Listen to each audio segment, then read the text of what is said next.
तनी हथवा संभाल के रखो, नहीं तो मुंबई के नाजुक कलाई बिहारी वालों से टकराई तो चूर हो जाएगी। और हाँ, देहाती का लगोले बड़ो, आप ऐसा कपड़ा पहन के चलो तो लोग सीटी ना बजाई तक घंटा बजाई। मेरी मर्जी, मैं जो चाहे पहनूं। तुम कौन होते हो मुझे सिखाने वाले? ठीक बात ही ना, लेकिन एक बात ध्यान रखिए, ये बिहार ये गाना उतार के चलो तो लोग अगरबत्ती ना दिखाई, सीधा हरे राम हरे कृष्ण गाई, आ तुम कहूँगा हे How dare you? मैं तुम्हें छोड़ूंगी नहीं। I will complain to the principal. क्या ये सच है? तुमने इसको छेड़ा है? तुमने इसके साथ बदतमीजी की है?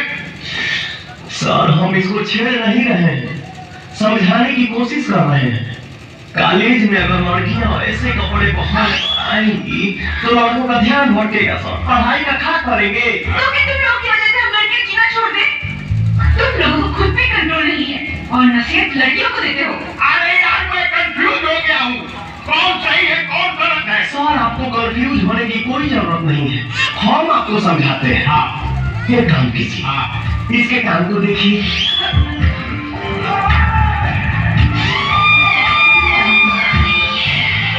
गौर से देखिए और महसूस कीजिए कि आपके ठेहुना में दर्द हो रहा है कि नहीं।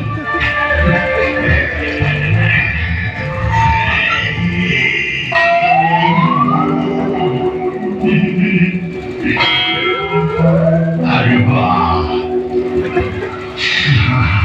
पूछाइए ना सर। सर, जब आपका पसीना छूट गया तो जरा इस कॉलेज के लड़कों के बारे में सोचिए।